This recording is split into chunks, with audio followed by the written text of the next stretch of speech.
The deadline to complete a nuclear deal with Iran is less than 4 weeks away. In return for curtailing its nuclear program, punishing sanctions against Iran would be lifted. The U.S. and Iran have been at odds for decades, but Elizabeth Palmer ran into some American tourists in Tehran. So, ladies and gentlemen, I hope you enjoyed the visit. The main danger facing Americans in Tehran is legendary traffic congestion. Ruth and Tom Claiborne are from Atlanta. Most of our friends said, "Why are you going there? Why on earth are you going there?" and indicated they would worry about us and that sort of thing. But they were keen to see a country that's been largely off limits for more than 3 decades. Iran has some of the most spectacular sights on the planet. This year, roughly 2,000 Americans will come to see them. That's double the number that came in 2014.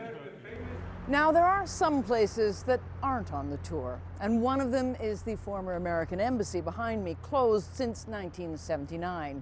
It's still, officially anyway, referred to as the nest of spies.